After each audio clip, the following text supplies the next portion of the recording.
So it's quite a common question, really. What is it to be a CEO? I mean, CEO, to be fair, the origins of the word CEO, Chief Executive Officer, come from just America as version of being a managing director. But it kind of got embraced over here as almost superseding what an MD was. You know, we're forever, the RDLC is born out of the fact that we work in an industry with no assets. We've only got people. We're only as good as the people that we've got working with us. You know, not how good our building is or how good our tech is. You know, it comes down to people. Even if we're 80% tech getting us there, 20% of that making it happen, the Pareto's rule is that's going to be people. And we kind of grow up, we become really good recruitment consultants, principals, team leaders, billing managers, and we go, oh, sod this, we're going to go and start our own business, we're going to make ourselves super, super rich. But you probably haven't had a lot of time with the actual CEO because they're sat in the background being an accountant, or, you know, you've had bits, but you've not had the curtain pulled back. And this is a big thing. We're, you know, doing RDLC from the early lunches Gary and I did, when we started talking about the finances and stuff and how very little people knew about their business and finance and stuff. So, you know, we would pull back the curtain and say, look, this is actually the kind of opaque, esoteric stuff that everybody hides from you. And this is what you need to see to run your business. This is how you understand your cash flow and these types of things. And it was kind of neglected a little bit, I think, for many recruitment companies that started right, you know, many years ago. But now we've opened the doors for that, and we've kind of got to a position where people can ask the question and get an answer, because there are no stupid questions, right? But then there's that part where you're in the business, on the business. We did a Zoom on that. And in which part do you start to feel like you're not just a manager and a director, but you're the CEO of a business? And Gary actually posted this yesterday, and we put it in the card because it brought back memories. And we were trying to remember exactly where it was. And what was the name of the place, Gary, where we were? It's the Jugged Hare.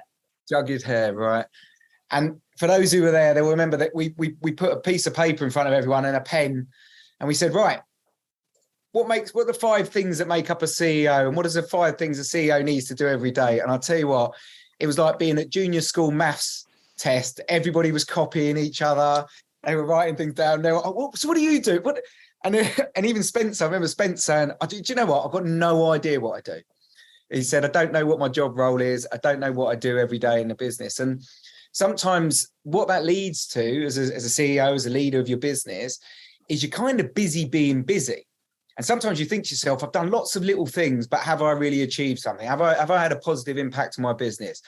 Is that the maximum impact I can have to give the maximum outcome? Because you're running around fighting fires. And one of the things, you know, looking at the qualities of a CEO, I would always say, as you're growing a company, that you look at where you spend your most amount of time and then find a way of firing yourself from that position. All right, that you get someone that you can bring in and you can delegate that role to. And that's you growing the culture and the environment and being able to sell the vision. And Gary talks a lot about this, about being storytellers. And that communication side is one of the core skills of a good CEO, because they're taking people on a journey. And I used to say, you know, there's many a general who's taken a small army into a big battle and won because everybody believes that person's got the answers. That person's going to drive them to the right place. And then you disperse the others because they're not formed in the right way. They haven't got the cohesiveness. The culture isn't right. The environment isn't right. And they don't actually believe in the dream either.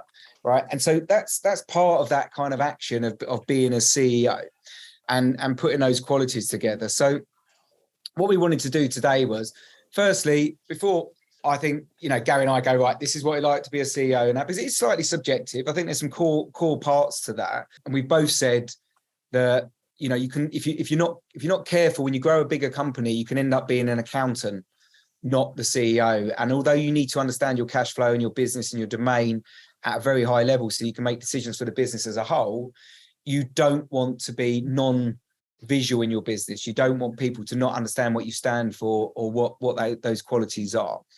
So I suppose first question, I want to again chuck it out. I know you can't all just sit there and write and then check each other, but does anyone want to pop up with what they feel qualities of a CEO are that they feel is core? Maybe let's get 5 out of what core qualities you need to have and demonstrate on a regular basis to be a CEO in your business. Can I add something to this, right? Because good motivation, yeah, 100%. Right. So owning your own business and being the leader of a recruitment business is an absolute privilege, right? So none of you should ever dismiss the fact that you are responsible for not just your own income, but that of a whole raft of people who live or die and survive by your overall contribution.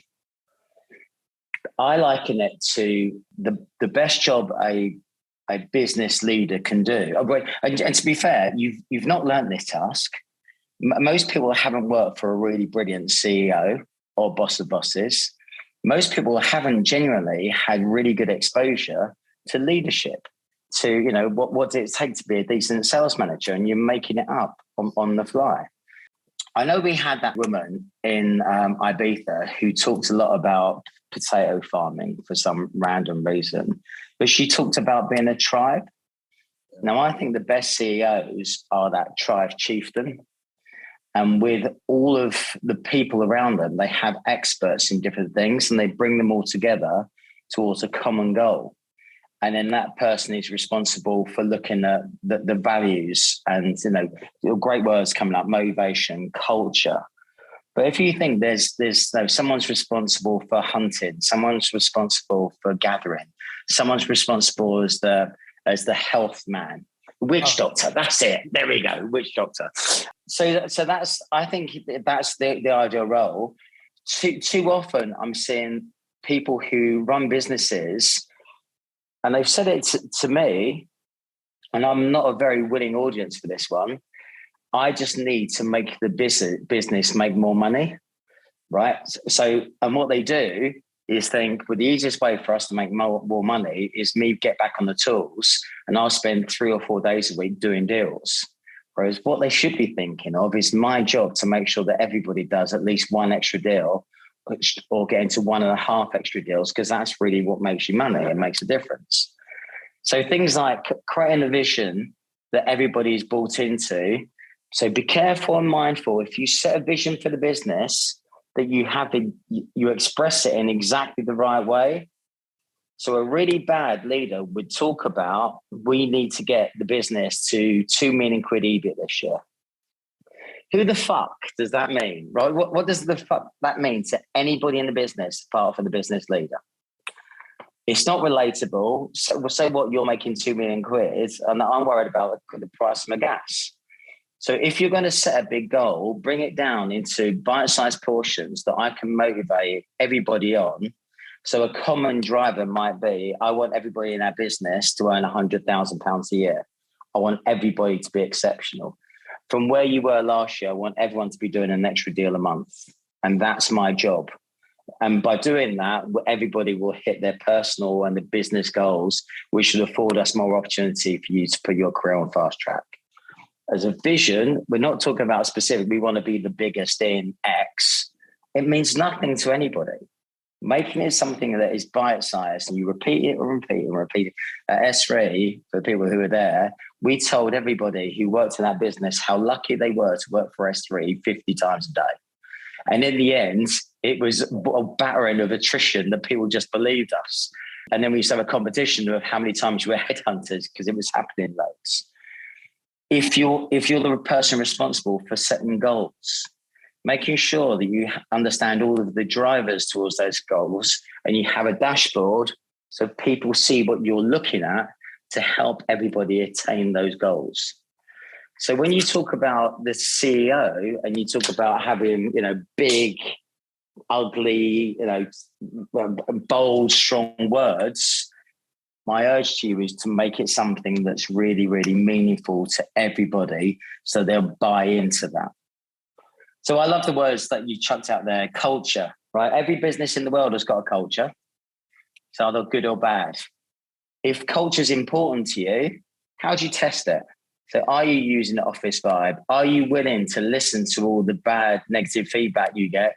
The first time you ask anybody for honest feedback, it's going to be shit because it's the first time you give them an opportunity to vent. After 6 months of them saying how shit the business is, everybody kind of realizes we can't be that shit because I'm still here.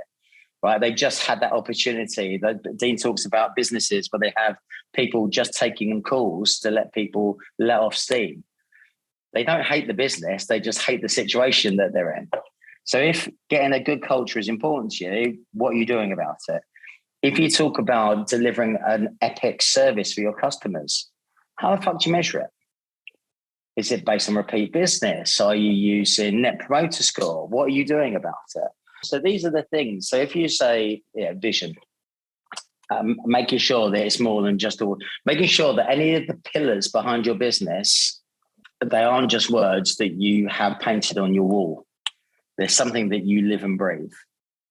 So it's important. Nick, that was interesting, buddy. What could you explain? You saying the best bosses are on the best leaders?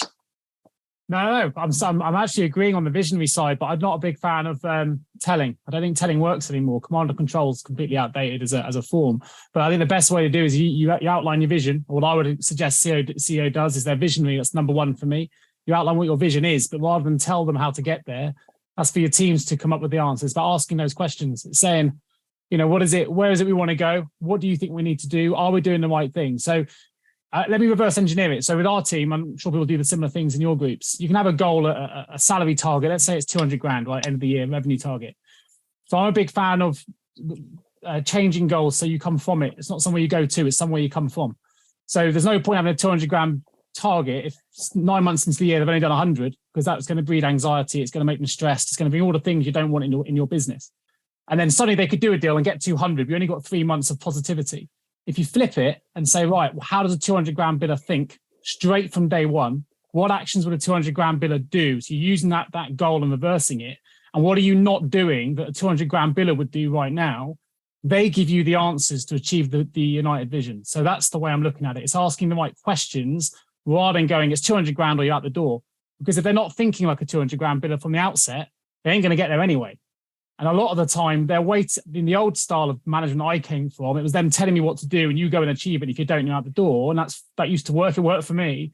But in the current world, I think you've got to get people to think like the person they want to become earlier in that process. And that vision comes from the CEO and from leadership. Then you've got to get them to believe it and live it. If they live it, they'll achieve it. That's my view. I'd agree with some of that, Nick. Not all of it. Yes, people need to aspire to be like the leader. I think when you're the leader, when you're CEO, you're visionary, you've got to understand your domain. You've got to be decisive, right? You can't give too much autonomy to people. You can give autonomy within regions. We think we live in a free democracy. We don't. We're given, parameters in which we work. And you can't, it'd be impossible to name a top company in the world where actually when you dig underneath and have a look underneath the bonnet, they have not got really harsh rules, right? The culture is firm and fast. There are people who are achieving there. If you go one way or the other, you go too far into making it a really nice place to work and all that sort of stuff, then there's no fear of retribution for not hitting numbers or not doing the things they should be doing. Then you dilute your actual momentum, you dilute your culture, right? So as Gary says a lot of the time, it's cool to be good, right? It's cool to be a winner. And those top organizations, those people, they naturally will shed an amount of people because they're not even leaving them behind. Those people stayed still while they moved forward, right, as a business, and therefore they're no longer right for that business. I think at a certain level, you can have a nice, enjoyable, bunch of people, and you do need to keep culture strong. And, going back to what Gary said about selling the dream, when I was at CF, I got sold it on a Monday, I got sold it on a Friday. Even when I was leaving to go somewhere else, it weighed heavy on my mind. Can I do this outside of this unit, right? Because this is like, I'm leaving, I don't know, Manchester United of the day, and going, am I going to go and play for this other team that are in the Champions League, or a conference or somewhere, and I'm gonna make the same money, right? Because I was strongly believed could I not be as good somewhere else, and that's really good because that's a great culture. But you've also got to believe, as somebody who works within that business, in the dream, in the story, in everything they're telling you about the business. But they've got to be able to define that really, really, really in layman's terms, really simply. And you've got to buy into that. But the big thing is, you've got to believe that this individual will lead you to success. And that makes you aspirant. That makes you want to be like the next person up, because the whole thing is, that your succession planning as a CEO is your delegation, finding the people to take over the jobs that are spending you're spending time in, is that everybody should be chasing everybody else's tail.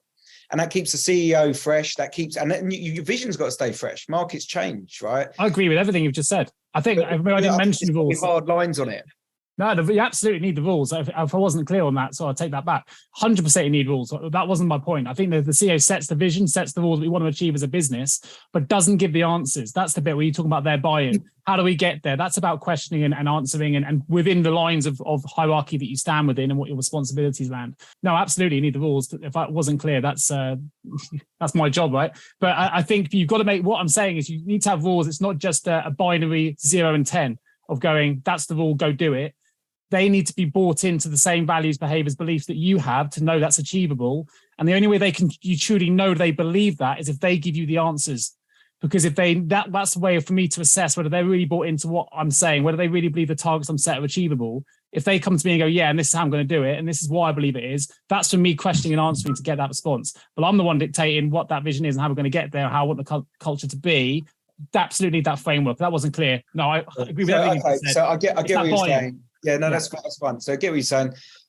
You're drilling down. You kind of, as a CEO, you know where you want to go with the business. You should understand it in its totality. You should have a bird's eye view on everything that you want to do. And what you'll find is if you ask people certain questions, you might not get the right answer anyway, but they've got to be able to challenge you. And that's where you drill down. And then there's a consensus because they've all got ownership on what that and I think that's what you're saying, that ownership on taking that vision forward, and they all buy into it, and then the next layer down buys into it, and so on and so forth, right? So it's drilling down to give a consensus to get where you want to get anyway. Yeah, that type of stuff. Yeah, superb. Right. Can I mention something just to add some colour to this? There are certain people out there in the business world and the recruitment world who will achieve and are achieving different levels of growth, right? Their expectations, their ambitions are just far in advance of anyone or anything else. What's quite interesting, because obviously I'm knee deep in doing quite a lot of budgets and forecasts at the moment.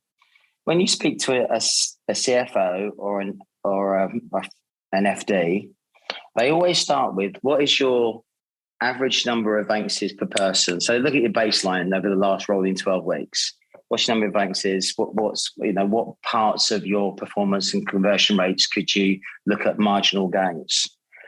And what would be your hiring triggers to grow profitably? And they always start bottom up in terms of their planning based on realistic, provable science that's in the realm, in the here and now today. Whereas I always argue and ask people to start top down. So for me individually, what would be a really big number to aim at and include within that? So every business that I work with, generally about that transition from H1 to H2, half year, June, July, I ask all the CEOs to put down an audacious plan for Q4. What's ridiculous? From where you are today, what is fucking just stupidly, what would you be really happy with? One, it gives me, if we hit that number, I guarantee I'm getting extended the next year. Whoop. But two, it just demonstrates to people that if you put your mind to something, you can do something differently. There is an argument that if I had the joy of working for a business for 20 years, where when we asked managers to set their expectations and targets, I generally used to have to take a zero off and halve them. It wasn't set the expectation low and then trying to overachieve it.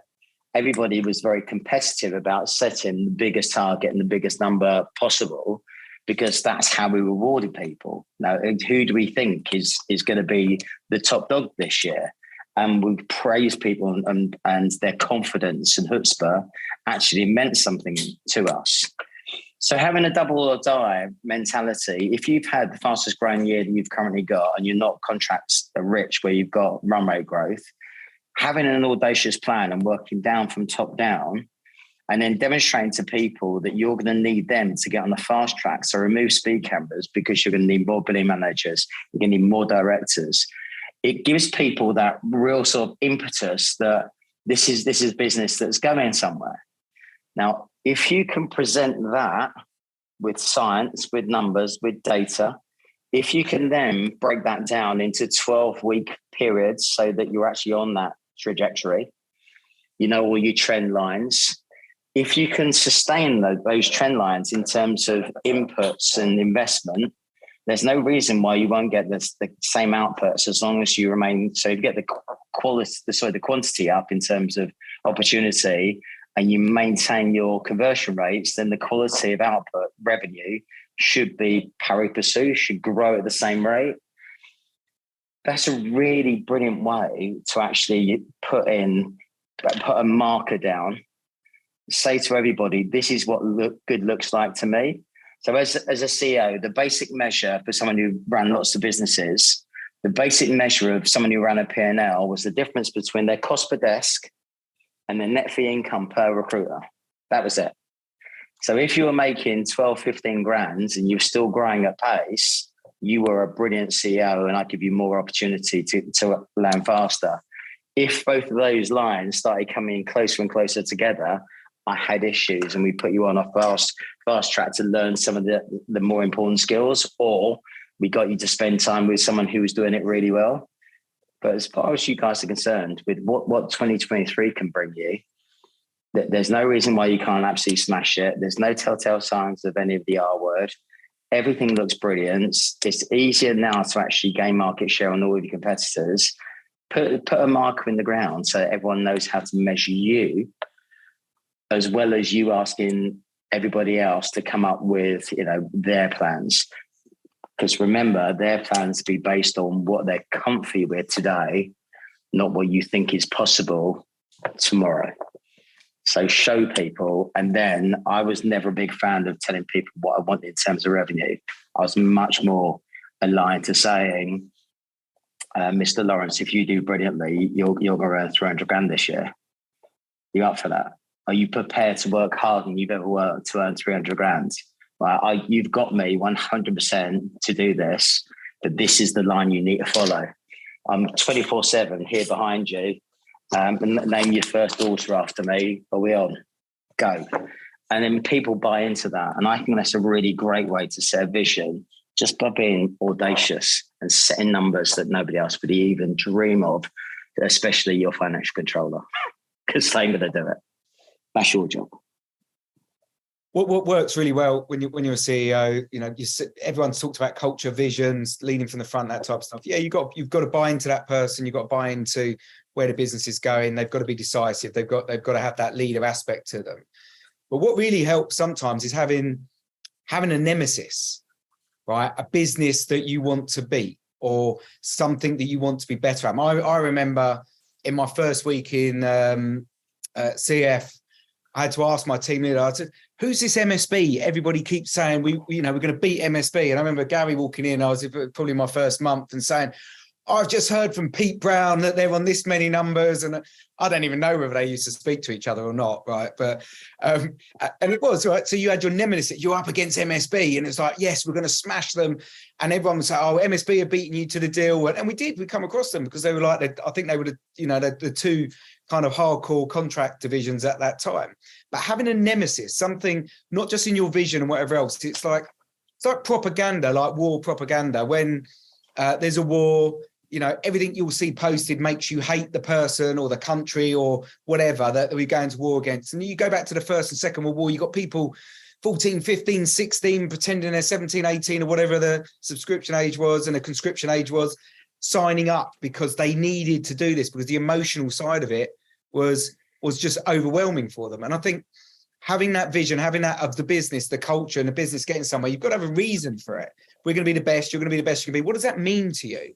We're going to beat them. We're going to overtake them. We're going to do this. We're going to open new, areas and do things that no one else has done, because it's something tangible that they can hang their hat on, just rather than numbers. Because money's lovely, but it gives you options. As I always say, it's Bahamas or Butlins. So you've got to attach something to the value of that. And sometimes, money isn't always the motivator. It's the medal for doing well. But having a nemesis, when I started my businesses, having people that we wanted to beat, going up against the big boys, was a real driver. So if you can pick something to aim their focus on, right? And drill that, and it is kind of propaganda. You're being sold to all the time about what great company you are and about how you're going to beat these people. You will get that little bit more oomph from them on a daily basis. Has anyone got a nemesis? Has anyone set anybody up that their team is going after to beat? Yeah. We do. Yeah. James Osborne. Yeah, I think to be fair, I think he's so far in the background. It's not a really good target for us anymore. So I think having a nemesis. Does anyone got any questions on that? Because I think we've hit some nails on heads today. Or has anybody got points out of that where they think actually that's something I could implement instantly? Just any questions about whether they feel that they're making the right progression from managing to being a CEO to scaling. And I think the other thing you got to understand is when you're a CEO, and it's been kind of said that it's about scalability. Gary's saying if you're in there doing deals, you're not scalable.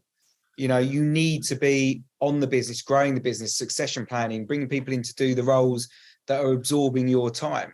I used to describe to some of my managers like when they were growing and then they were trying to do too many deals to make their targets, when actually all you needed was 1 or 2 more deals per person. That it's a bit like going into the Nationwide and taking out an ISA. And within that ISA, there's a wrapper of all these different investment models and whatever else, cash or commodities or equities or whatever it is. But that person who sold you that ISA might be earning 40 grand a year.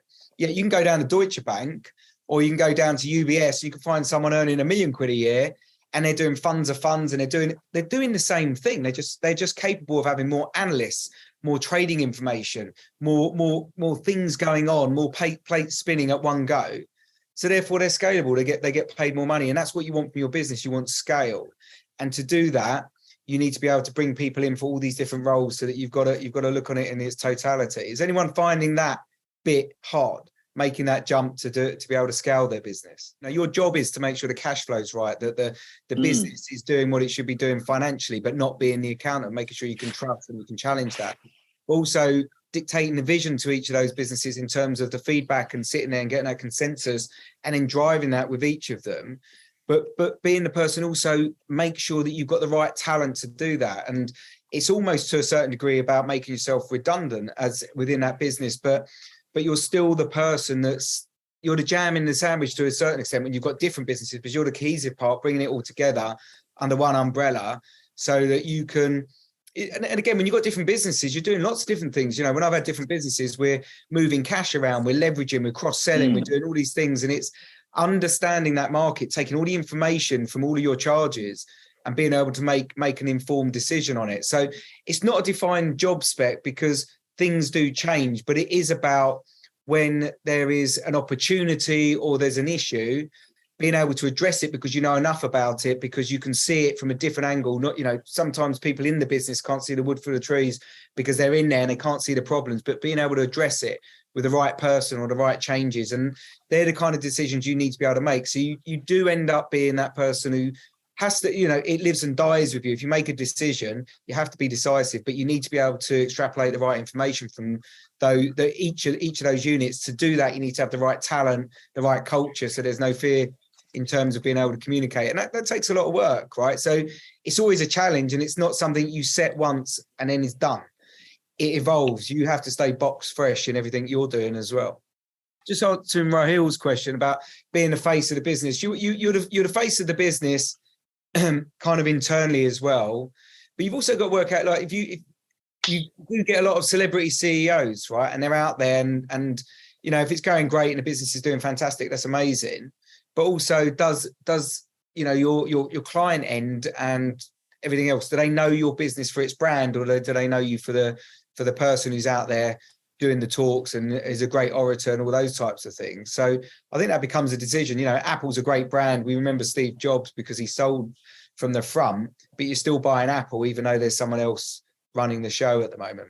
But it is about just keeping that innovation, that drive, that thing that separates you from your peer groups alive internally and externally. So that's your scorecard for it. And can I just chuck something out?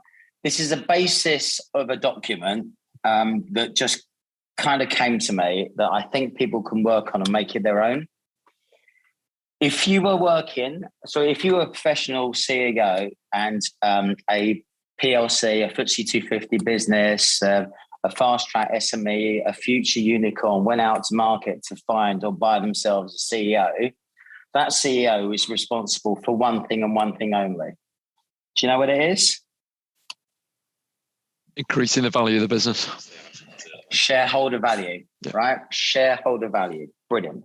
Right. So if you think about shareholder value, let's think about some of the moving parts just off the top of my head.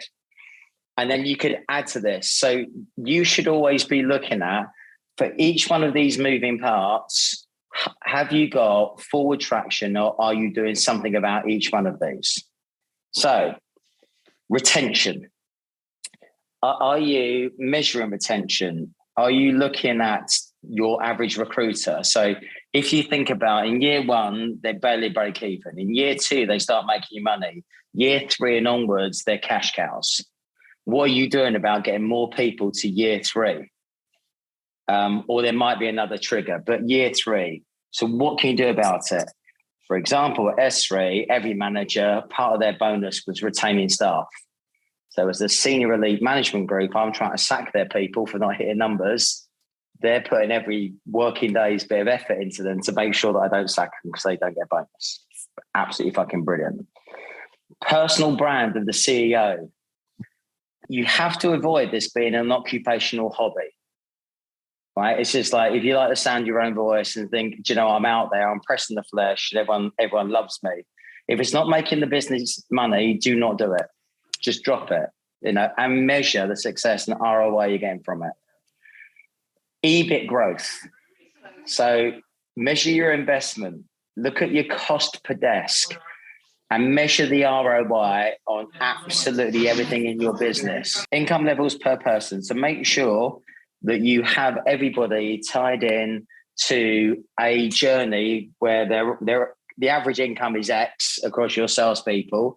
You might be able to link this in terms of retention, just say average income of someone in their first year is X. We want that to get to Y.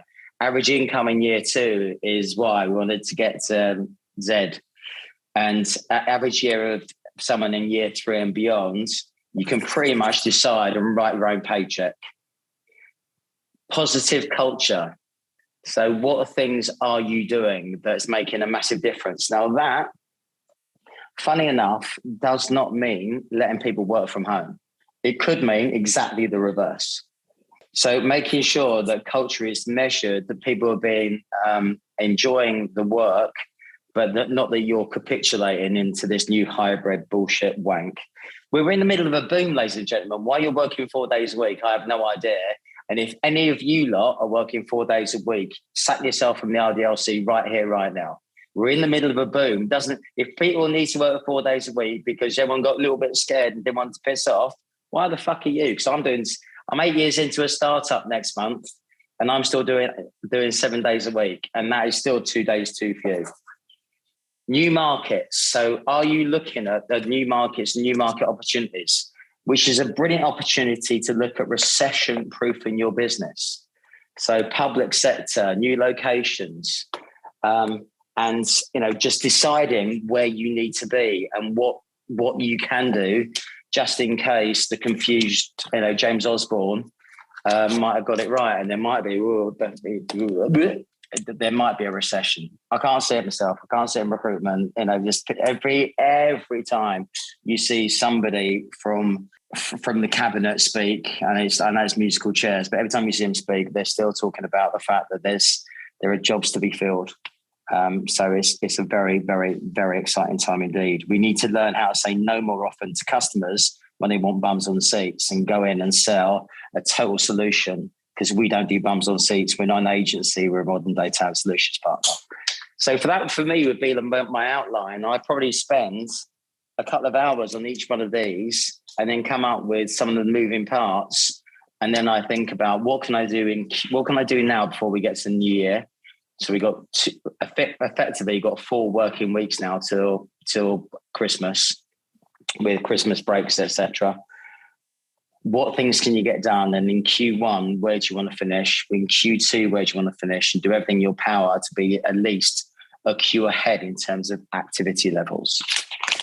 On perm, you guarantee it, take it to the bank, you're going to have 1 or 2 bad months across the year. And if you aren't carrying that spare cash in your back pocket, all of your dials and your analytics are going to turn red, and they stay red for fucking ages because it's really hard to catch up.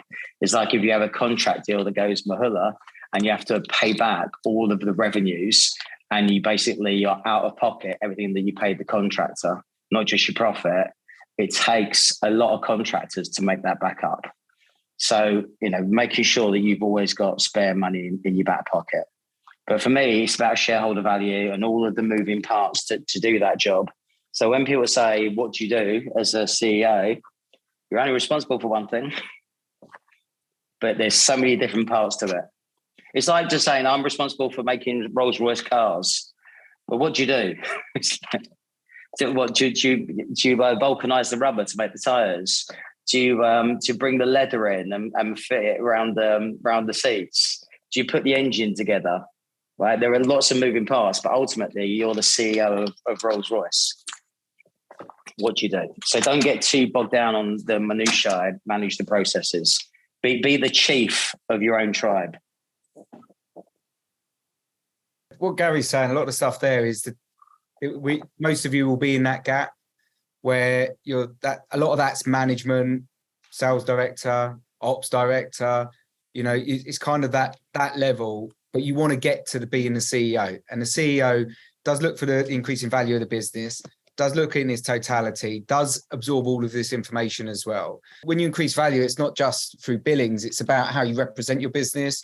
You've all talked about being consultancies and SOW and having proprietary software, different things change your multiples. So, change the way you look at things you look at change. And that happens in terms of how people can sell businesses in markets. Everyone was doing their DNA for to find out their hereditary lines and whatever else. But actually, those businesses went on to be worth billions because there's people out there who pay for your DNA.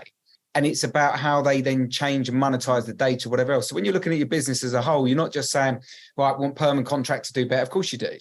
Right. But what do we look like in a few years' time? What's the plan? How are we going to get there? How am I going to get everyone to buy into that vision? What does this business look like? How am I going to create the most shareholder value? Even if it's just you and your team. If you've got no stakeholders, you've got no actual outside investors, whatever it might be, how are you going to increase the value of your business? And that's taking it from that level of where you're on the business, kind of driving that productivity on a day-to-day basis. Then you'll lay it over the business with people driving it for you, but you're making that kind of decisions as a business in its totality. Cool. All right. Look, if there's any more questions, you know where Gary and I are. But yeah, hopefully you got something out of that today. And look, we can discuss it at lunches and whatever else in the future if there's anything that comes up. Thank you, guys. Thanks, guys. Thanks. Have a great week. See you guys.